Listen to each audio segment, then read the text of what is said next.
Okay, I think they stopped, so we can go on.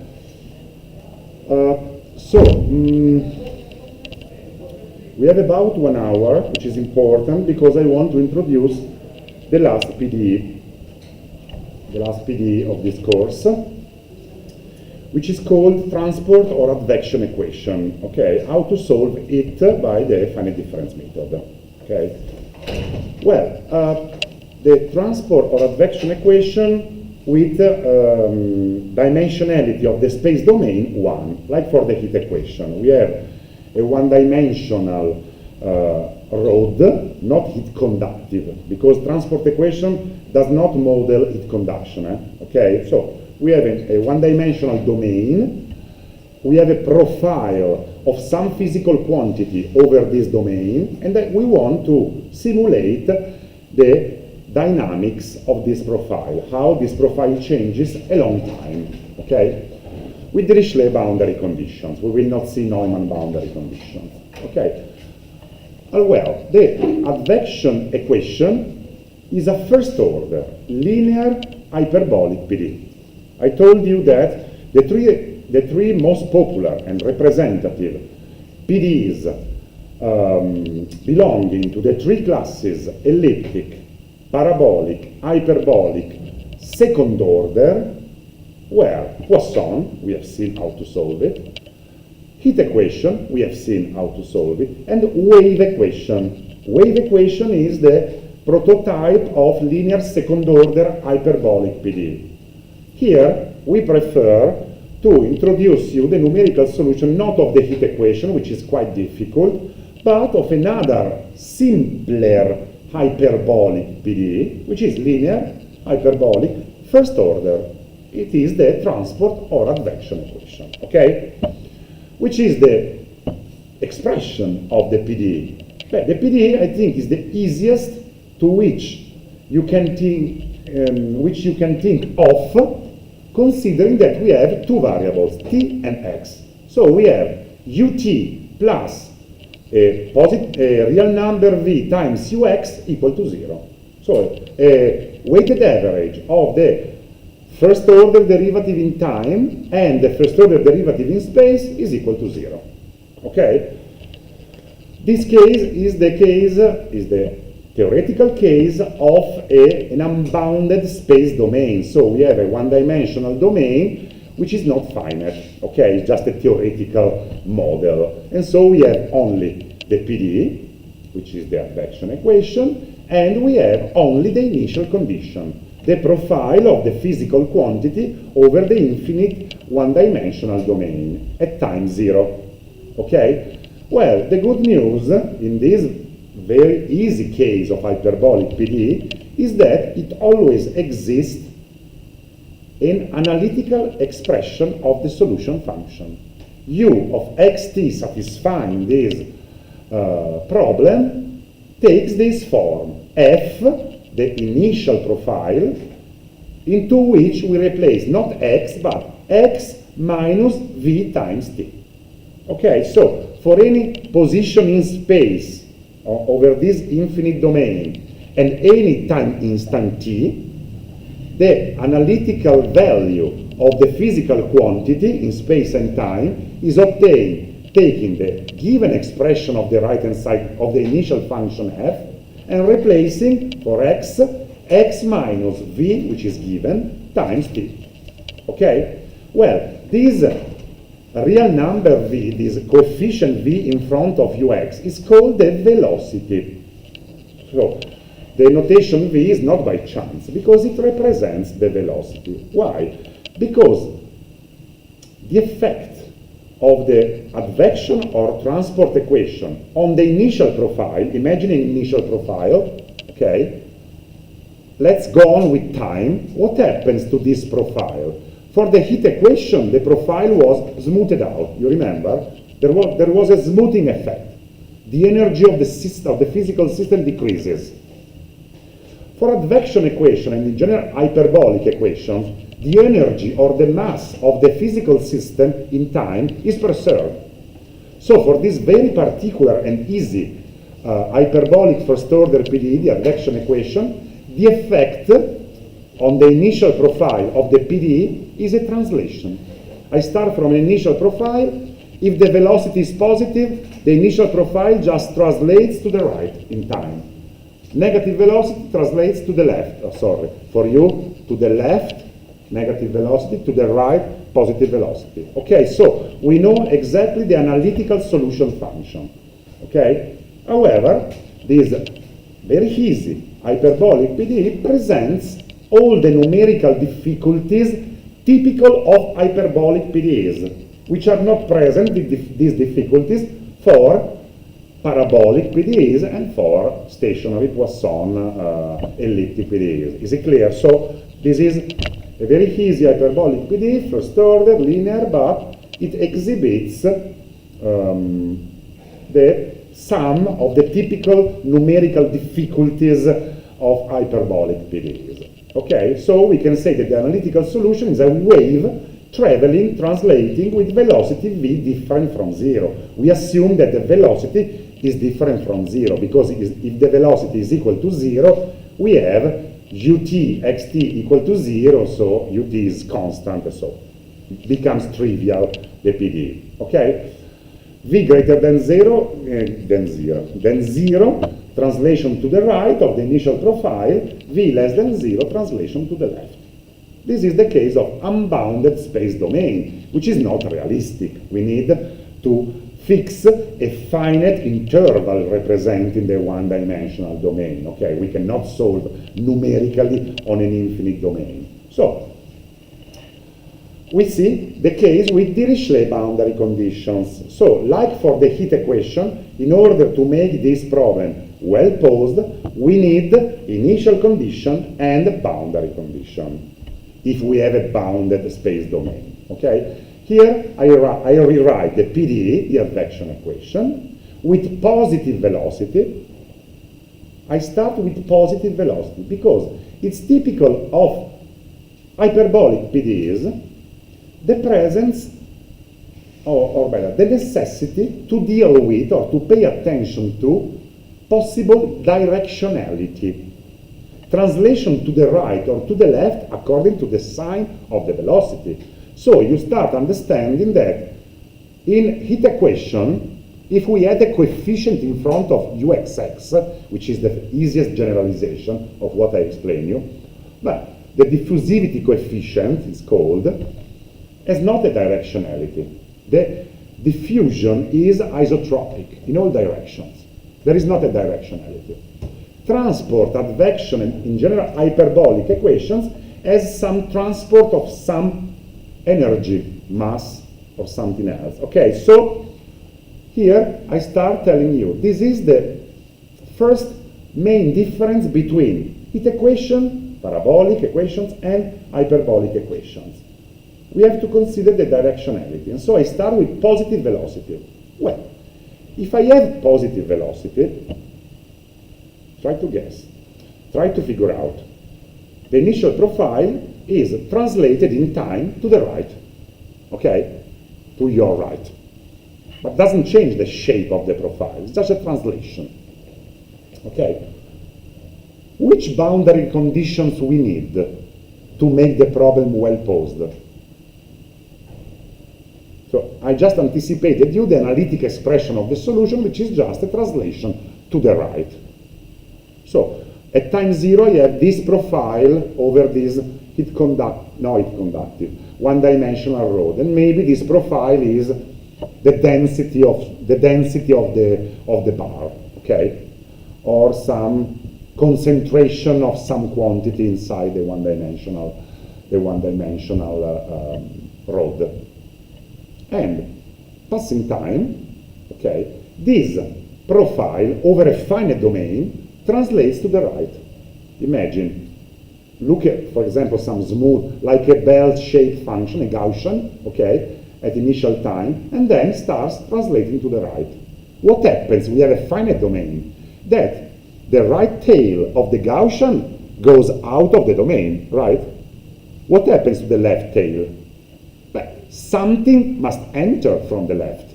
You understand? Because the initial profile translates to the right and leaves some empty space near the right boundary. You understand what I mean?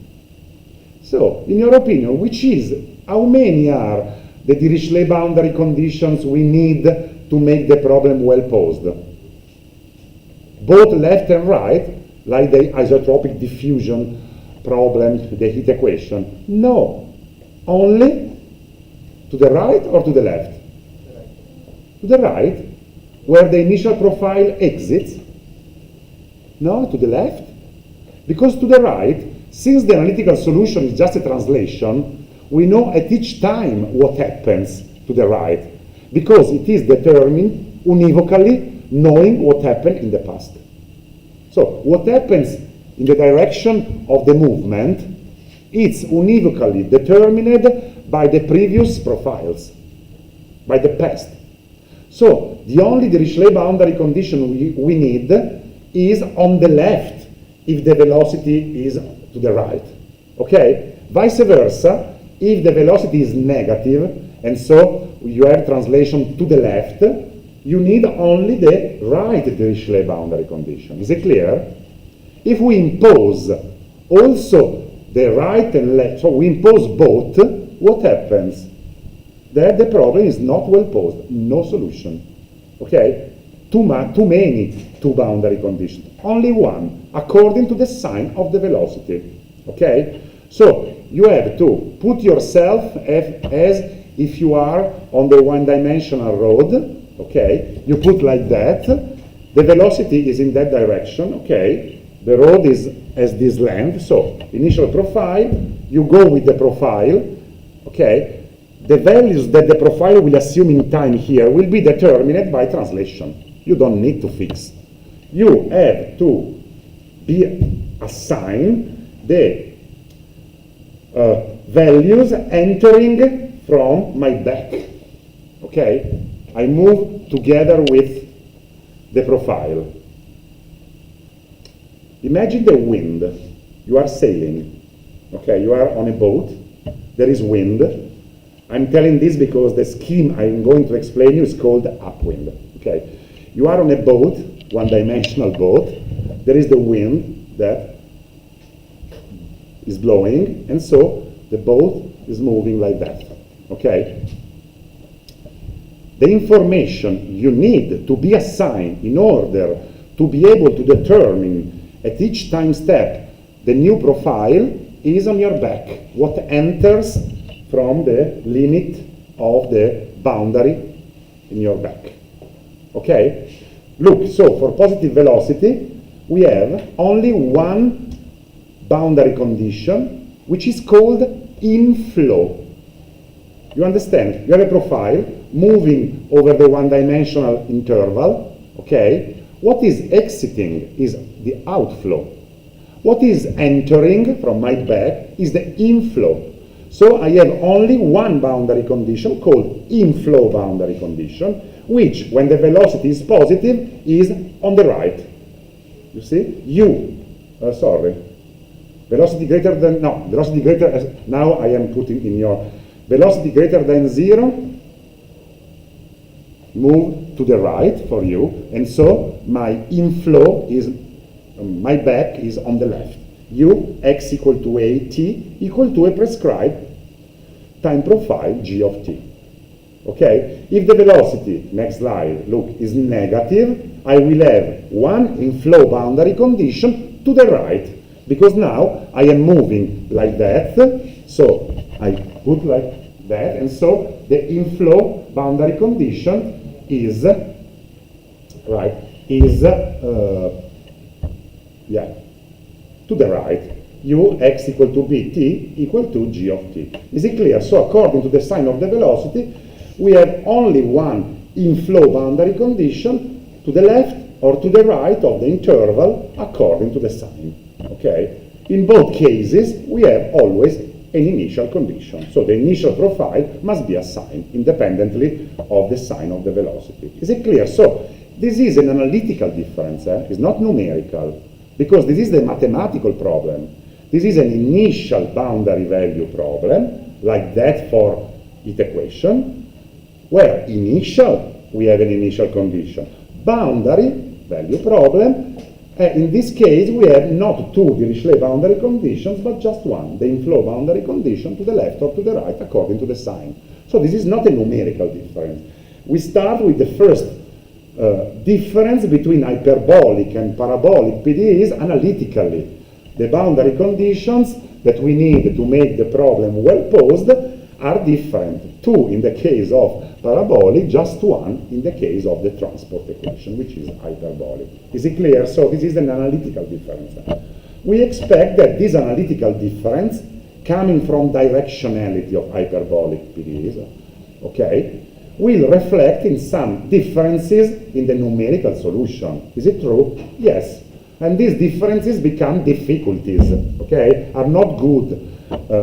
Nice differences in the sense, oh good, there is a directionality, it's easier. No, it's more difficult or better. You have to pay attention, more attention than in the case of isotropic diffusion equations, parabolic equations. Okay, so let's go. Let's apply the three steps of the finite difference method, but we have to separate positive velocity, negative velocity. I make you understand, I want to stress that V, F, and G, and A and B are given, are data. So I ask you to solve a problem, you want to simulate a system, V is given, okay? F of X, the initial profile must be given. The inflow boundary condition must be given, okay? So you have a positive velocity, okay. You have negative velocity, otherwise, okay? So it's not you choose, V is given typically, yeah? Okay, so let's apply the three steps of the finite difference method. What about step one, domain discretization? It's exactly the same as for the heat equation. We have a space-time domain. We use the same notation. Xi are the coordinates, the spatial coordinates of the nodes of the mesh. We use a uniform rectangular mesh. Tj are the time steps. We call H and K, the same of heat equation, okay? I do not repeat. Okay, rectangles, Xn is the last node, the same, okay? Very good. The difference will be in step 2 and 3, collocation and especially approximation. Because in heat equation we had ut and then uxx, you remember? Here we have ut and ux.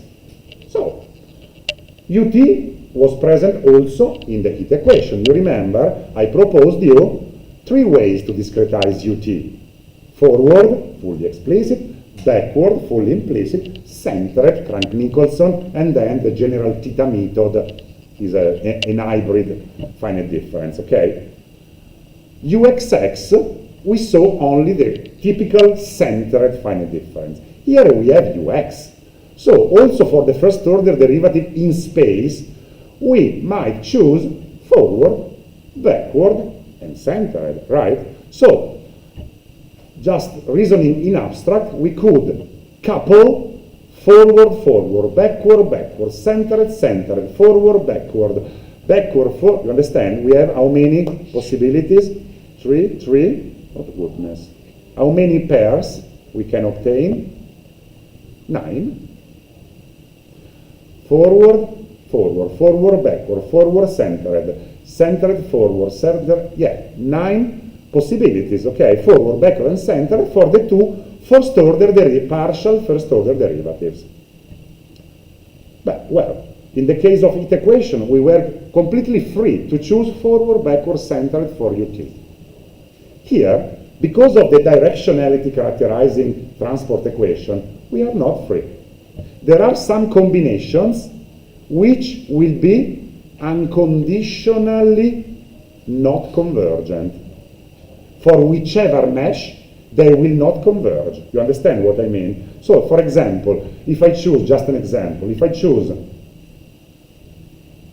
forward centered, well, the scheme I obtain, the recursive relationship, because we will obtain a recursive relationship, when I implement, I will test in MATLAB, starting from the initial guess, the first temperature profile at time step j equal to 1 explodes. You understand what I mean? So, we are not completely free, exactly due to the fact that the hyperbolic PDEs can be strongly characterized by some directionality. Okay? Good. So, step 2 and 3. I just report the PDE is this one, okay? The inflow boundary, I start from velocity greater than 0. In red, you remember, I denoted by red circles the Dirichlet boundary conditions for heat equation. Also here, I use the red circles only on the left because velocity greater than 0, so the inflow boundary condition is only on the left. And then we have the magenta, violet diamonds, the initial condition. Okay, no boundary condition on the outflow boundary. Okay, good. Well, the first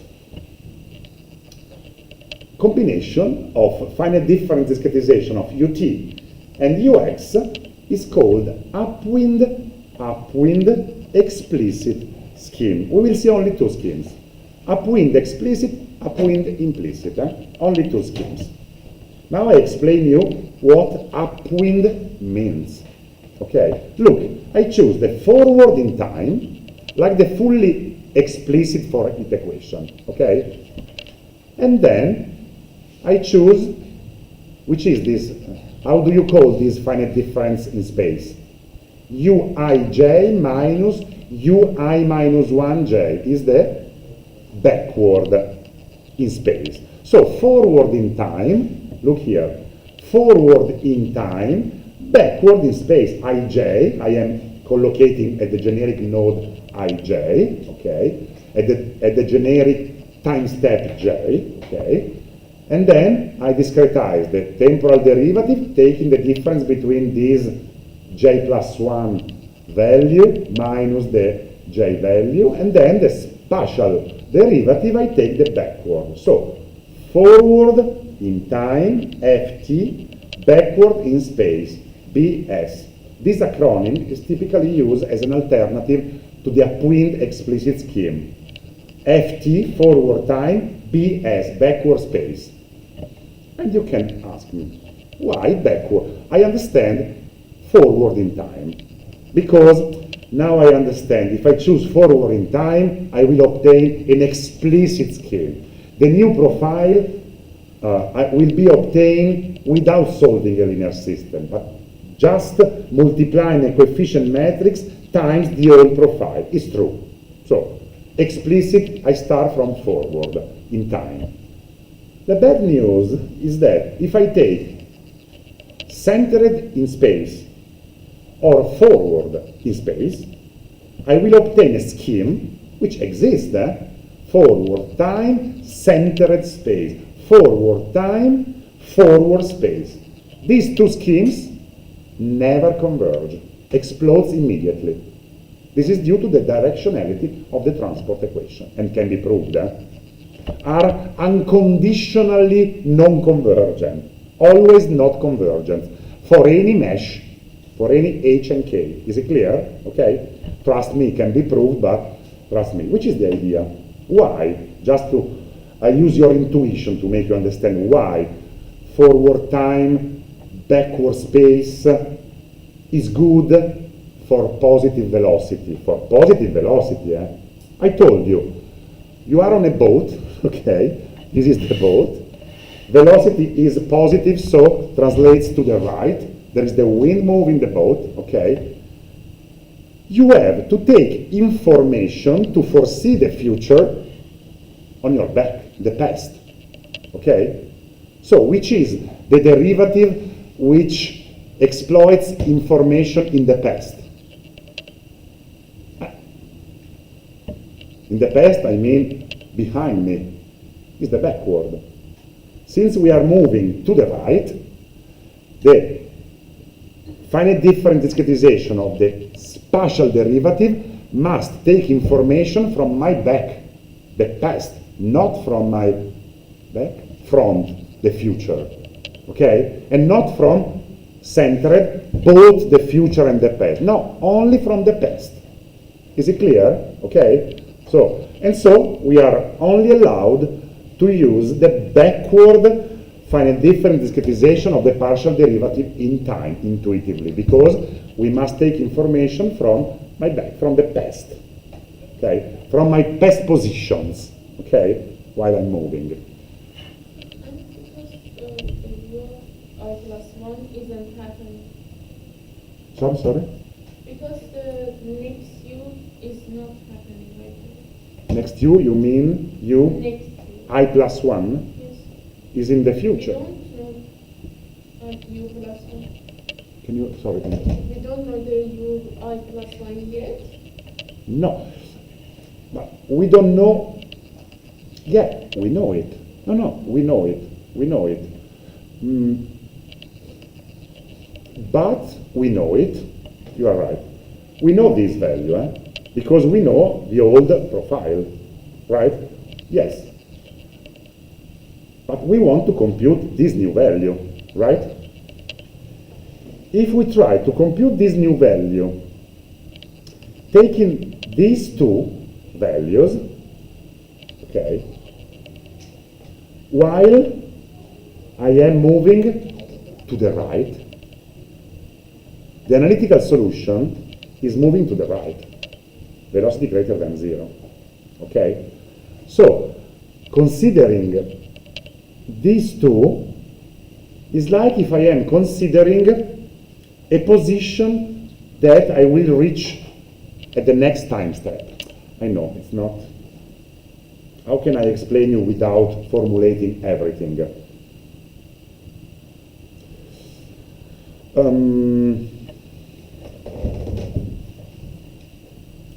Well, if we formalize with the forward, okay, we manipulate, we write the recursive relationship, and then we apply the typical method for obtaining the stability and convergence condition, okay, analytically.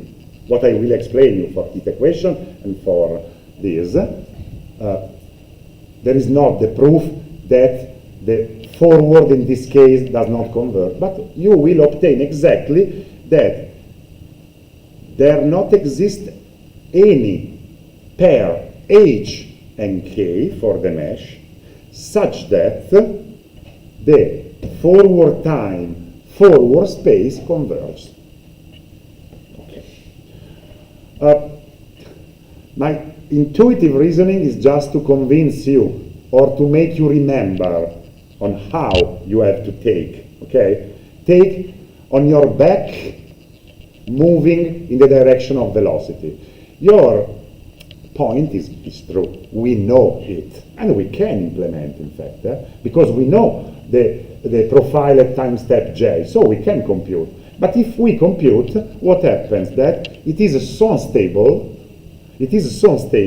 that even a small representation error of real numbers explodes. Okay? So you are right. Just use this intuitive reasoning, okay, just to remember how to choose the discretization. So if velocity is negative, we will choose negative means that the boat is moving like that, right, for you. And so I will take on my back, and so forward, right, to the right, forward. I anticipate, look, velocity negative, I will use forward. Forward time, forward space, okay? So, among the three possible finite differences for discretizing ux, we have only one chance. When the velocity is positive, backward. When the velocity is negative, forward. Okay, the other two are completely unstable. Okay? If we choose forward in time. Okay, so let's start with positive velocity. Now, I move to the left side, like for the heat equation, to the left-hand side, all the unknowns, j plus 1 subscript. To the right-hand side, all the knowns. I replace the boundary, the unique inflow boundary condition, okay? The two finite differences are clearly both of order 1, big O of k, big O of h, okay? After negative velocity, okay, it's very similar. okay, big O of k, big O of h. And so I can summarize, moving to the left, the unique uij plus 1 in both cases, I obtain a fully explicit recursive relationship, you see, similar to the one of heat equation, but different. Uij plus 1 equal to 1 minus alpha in both cases, uij in both cases, positive and negative velocity, plus alpha u I minus 1 j, u I plus 1 j. So the only difference, formally, between the two recursive relationships for positive and negative velocity is I minus 1 here and I plus 1 here, where I introduced, like for heat equation R, the positive coefficient R which was equal to k over h square, now I introduce this positive real number alpha, which is defined as k over h times absolute value of the velocity. Try as an exercise to manipulate these two cases, moving to the left and to the right, and then introducing alpha, and you will obtain for the two cases, positive negative velocity, these recursive relationships. Try as an exercise, I will maybe show you at the blackboard. Okay, so we have these two recursive relationships. This scheme is called upwind because I am upwind. So I'm moving with the wind that moves me, and I take my information from the back. Okay, upwind relates to the choice of the forward-backward finite difference for ux. Okay, a suitable choice. Okay, explicit because it is explicit scheme. Upwind explicit scheme. Good. Can we write it in matrix form? Yes. It is like that. uj plus 1 equal to auj plus alpha cj is very similar to the fully explicit scheme for heat equation. But the matrix A is different. You see? What do you notice? It's not tridiagonal like for heat equation. It is bidiagonal because we have not uxx discretized with 3 points, you remember, but we have ux discretized by 2 points, forward or backward, and so we obtain a bidiagonal matrix depending not on R like the heat equation matrix, but depending on alpha. Okay, and then we have, okay, Cj, which is similar to the Vj in the heat equation, contains boundary conditions, but in this case, how many boundary conditions we have? Only one, the inflow boundary condition. For positive velocity, we have that the matrix A is bidiagonal, lower bidiagonal, okay, main diagonal and the first diagonal below, different from zeros, and the Cj, the boundary condition vector, only contain the boundary condition on the left, in the first entry, because we are moving to the right, and so the boundary condition is on the left. Okay, u0j equal to gj. What about negative velocity? But you can prove, but try to. Negative velocity, I will have 1 minus alpha on the main diagonal. This alpha will go above the main diagonal, so I will have an upper bidiagonal matrix, okay, and the boundary condition will be to the right, okay, and so I will have unj equal to gj here. I go down, look, okay, this is the symmetric with respect to the previous one, this matrix, okay, and the boundary the inflow boundary condition is on the right, and I will have ujn equal to gj. Okay, so it's quite intuitive. The novelty is that we are not free in the choice of the discretization of ux. We were free in choosing uxx discretization for heat equation. Here we are not anymore free. Okay, if velocity is positive, we use backward. If the velocity is negative, we use forward. Okay, and this scheme is called explicit upwind explicit scheme. I repeat, explicit because we choose forward in time, and so we obtain an explicit recursive relationship. Upwind, because we choose suitably the finite difference for ux, backward or forward according to the sign of the velocity. Okay?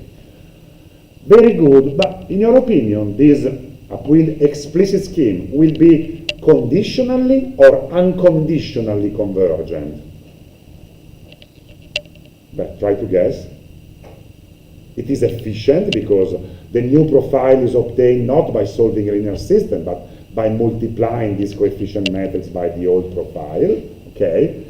Typically, like for the fully explicit for the heat equation, we pay this efficiency in terms of stability convergence. It is conditionally convergent, okay? All the fully explicit schemes are conditionally convergent, typically. Which is the stability condition? There is the proof, but I skip now.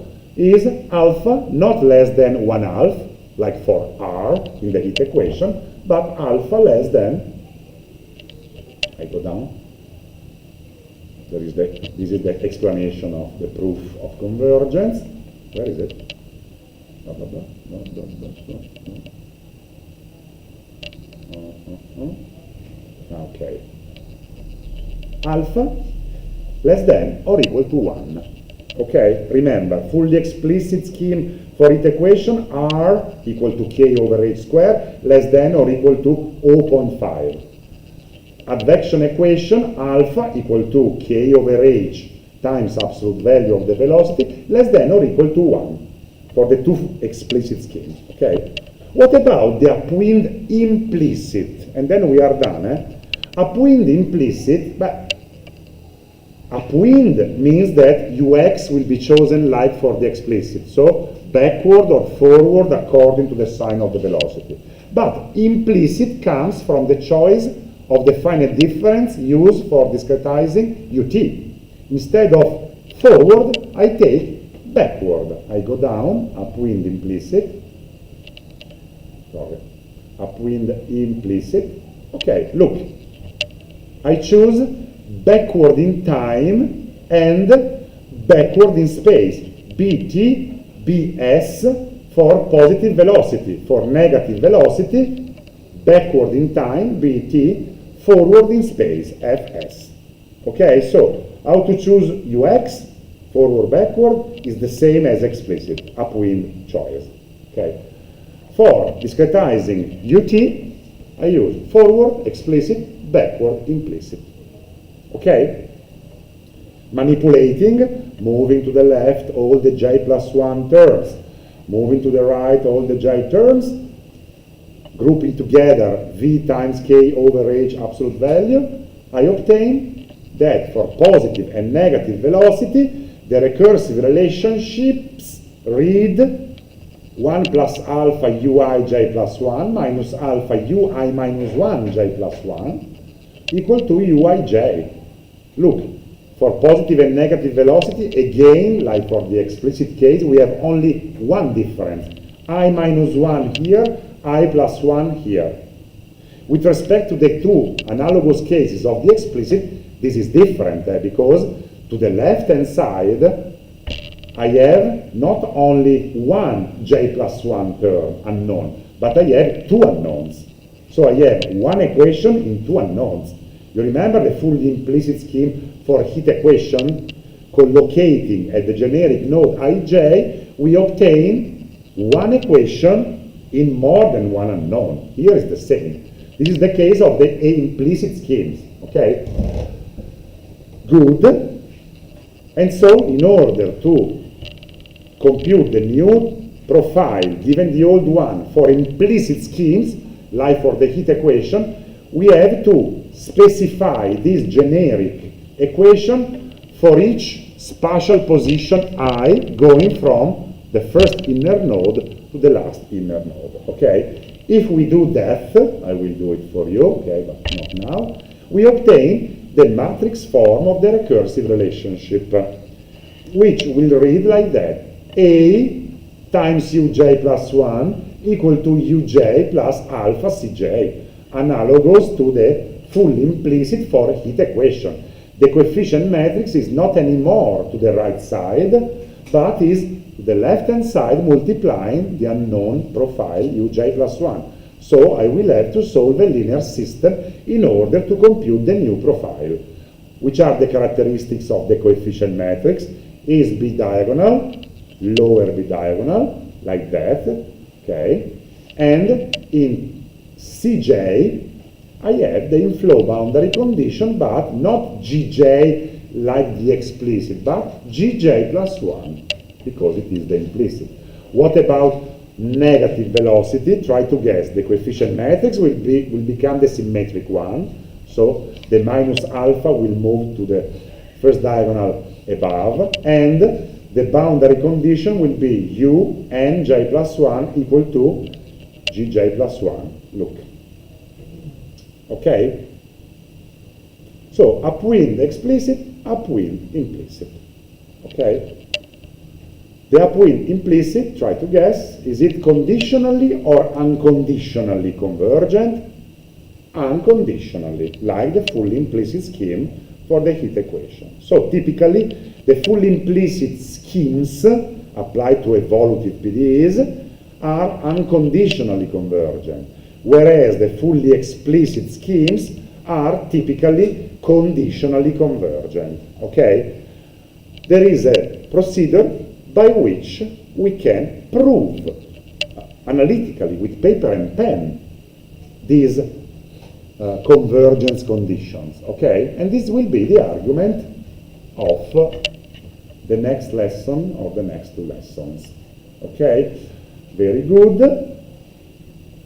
So you have to study this and with paper and pen try to demonstrate this. So here I just give you the choice of the finite differences. Try on your own as an exercise, okay? To move to the left all the unknowns, to the right all the knowns, to try to understand which terms are boundary conditions, replace the boundary condition, and then write the matrix form. I will do it for you again at the blackboard, but try as an exercise on your own, okay? For both the upwind explicit and the upwind implicit. And for both cases, velocity greater than 0, velocity lower than 0. So you have 4 schemes, I can say, okay? Upwind explicit for positive velocity, upwind explicit for negative velocity, upwind implicit for positive velocity, upwind implicit for negative velocity. Okay? You have to remember these formulas. The solution script I will provide you with on Monday will implement these 4 formulas, okay, for all the cases we are interested in. I will assign you an advection problem with a given boundary condition, etc., etc. With analytical solution, we will be able to compare the numerically computed approximate solution with the analytical one. We will refine the mesh, and we will check that when we refine and refine and refine and refine the mesh, what happens to the error of the finite difference method? Tends to 0, okay?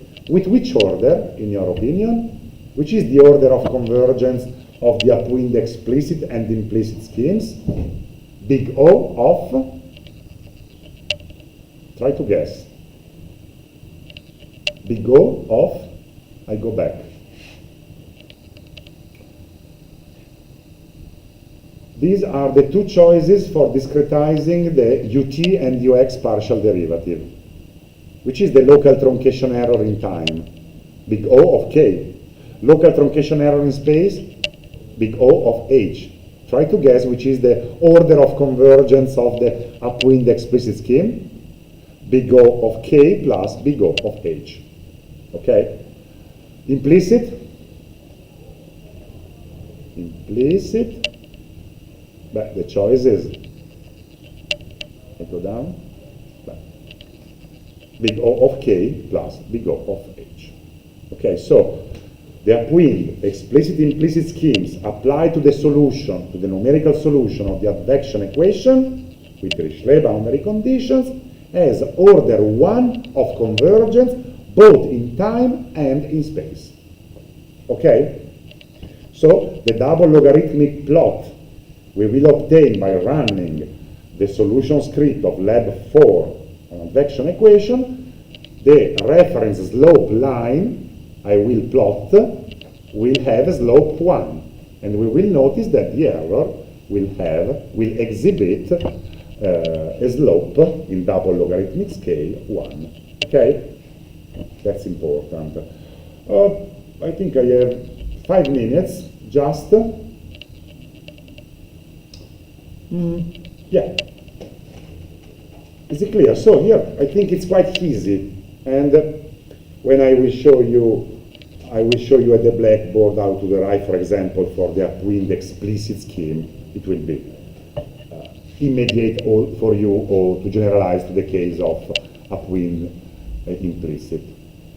How can we prove, I just anticipate, how can we prove that a certain scheme, not upwind explicit, whichever scheme I choose for solving an evolutive PDE, time-dependent PDE, is convergent. So this procedure does not apply only to the upwind explicit or implicit scheme, applies to any scheme I can propose for solving any evolutive PDE by the finite difference method. Okay? When I have an evolutive PDE and I apply the finite difference method, after applying the 3 steps and manipulating, I always achieve a recursive relationship. Matrix A times Uj plus 1 equal to a matrix B times Uj plus some constant times boundary condition vectors. Okay, it's always like that. The procedure for proving convergence is always the same. I have to understand which is the iteration matrix. In the recursive relationship, I must be able to understand which is the expression of the iteration matrix. Which is the iteration matrix? I make you understand. I go back. This is the upwind explicit. Okay? Which is the iteration matrix here, in your opinion? But A. A is the iteration matrix of the upwind explicit scheme with positive velocity, taking this form. For negative velocity is A with this other form, okay? Upwind implicit.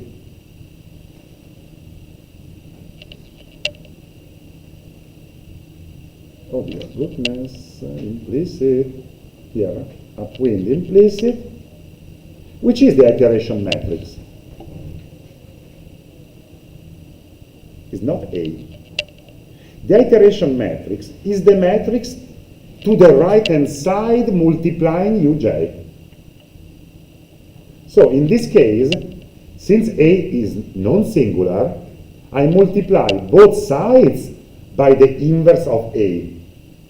Okay? And I obtain Uj plus 1 equal to inverse of A times Uj, right?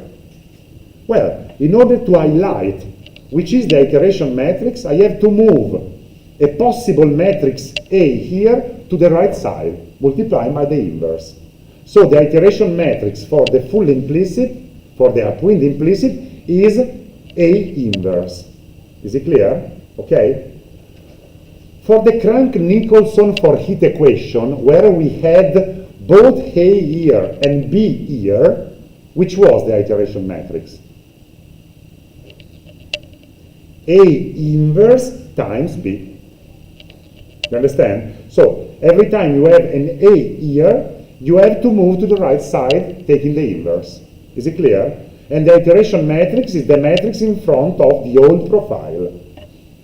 Is it clear? Okay. In the explicit, you don't need, because in the explicit, you have Uj plus 1 equal to AUJ. So the iteration matrix is directly A. In this case, the iteration matrix is directly A. Is it clear? So you have to move a possible matrix A to the left of Uj plus 1 at the left-hand side, to the right side, taking the inverse. And then the iteration matrix is the product of all the matrices you have in front of Uj. Okay? Yes or no? Yeah? Okay? You can ask me, why? Because it's exactly one property of the iteration matrix. which I have to inspect in order to understand or to check if the scheme is convergent, according to the properties of the iteration matrix. And now I make you understand in 3 minutes why. Okay? Fully explicit here. Look here. So, we restrict ourselves to the upwind explicit scheme. This is the generic recursive relationship, not in matrix form, okay, in local form, okay. Alpha is defined like that, and positive velocity, okay. We are restricting to this case. Initial condition is in the bottom side, okay. Boundary condition is on the left, okay. Alpha, I take alpha equal to 1/2, so less than 1. Okay, alpha less than 1. Now, I assume that the initial condition is 0 everywhere, but at the second node where it is epsilon. You can think to epsilon as a perturbation. So, I insert the initial condition, and epsilon is the representation error of the real number on the computer. Okay? What happens to this initial perturbation applying the recursive relationship? I replace the initial profile is 0 epsilon 0 0 0. I compute the new profile, this one. Look what happens. Try as an exercise. Replace epsilon inside here with I going from 0 to the last one, and you obtain that this epsilon becomes 1/2 epsilon, 1/2 epsilon. I reapply the recursive relationship. I obtain 1/4 epsilon, 1/2 epsilon, 1/4 epsilon. I reapplied. What do you notice? First, that the energy is preserved. The initial perturbation epsilon is not dumped, in the sense, the sum of the perturbation spreads, okay, along a sort of triangle, okay? And the sum of the perturbations, look, 1/2 plus 1/2 is epsilon. 1/4 plus 1/4 plus 1/2 is epsilon. So this perturbation does not disappear, it's not damped, just is propagated in a triangular domain. So it's spread out, but the sum of this perturbation remains constant. Is it clear? But if I continue to iterate, because I want to compute, I want to simulate the advection equation from time 0 till time capital T equal to 2 years. Okay, so I will perform 1 million of iterations. What happens to the initial perturbation? Becomes very small at each point, you understand? Because it spreads out, continues to spread, but the initial perturbation is local at one node and very high. Then 2 nodes and down.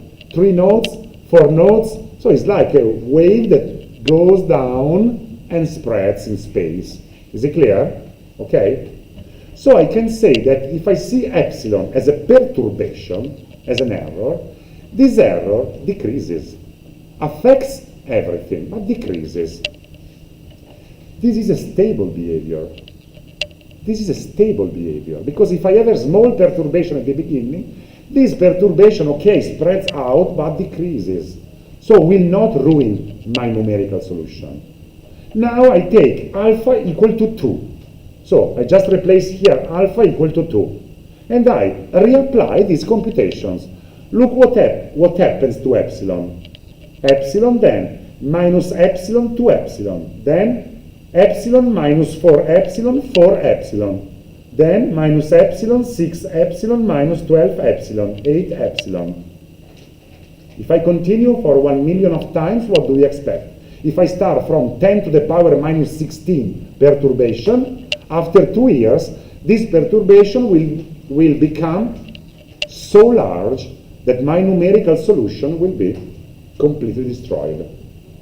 This is the classical unstable behavior.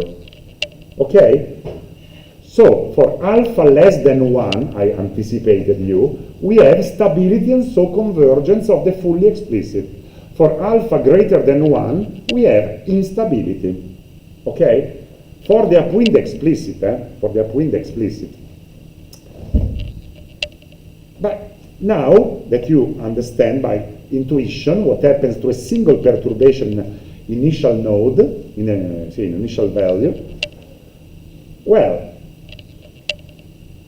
when we compute the new profile given the old one, here we are applying the local form of the recursive relationship. But we can also look at the global form, okay? The new profile given the entire old one. Look. Well, the fact that starting from epsilon, the perturbation decreases or increases depends on the effect of the matrix A on the old profile. So, on the properties of the matrix A. And you know which is the only property which drives the fact that epsilon is increased or decreased? Try to guess. A scalar quantity which measures this matrix, the length of the matrix. It's norm. If the norm of the iteration matrix is greater than 1, epsilon increases. If it is less than 1, epsilon is damped, decreases. It's like multiplying by a scalar. If the scalar is greater than 1, the initial epsilon will become 1.1 epsilon. 1.1 times 1.1 epsilon. You understand what I mean? If the scalar is less than 1, 0.9 epsilon.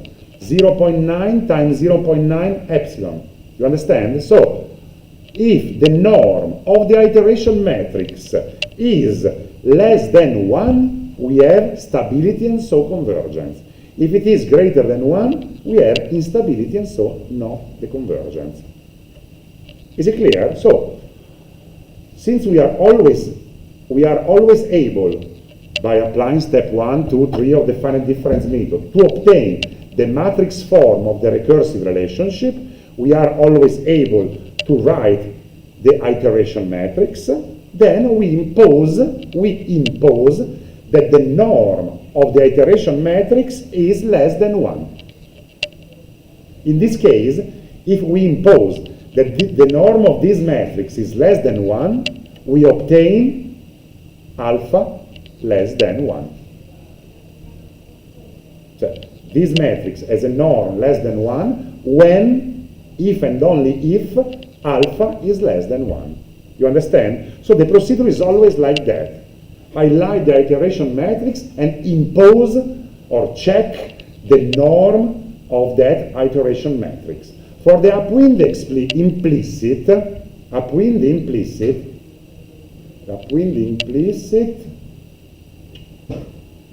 I will demonstrate that. Upwind implicit, okay.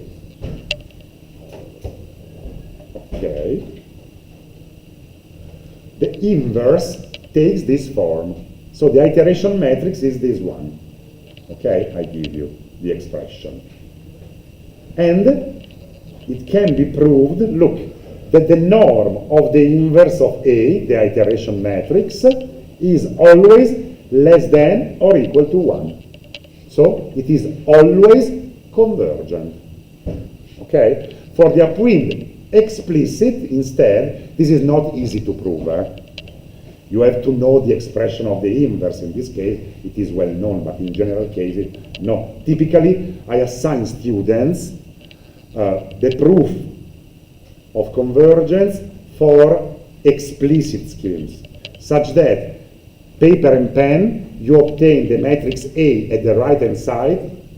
That matrix A is the iteration matrix. And so you just impose that the norm of that matrix is less than or equal to 1. Okay?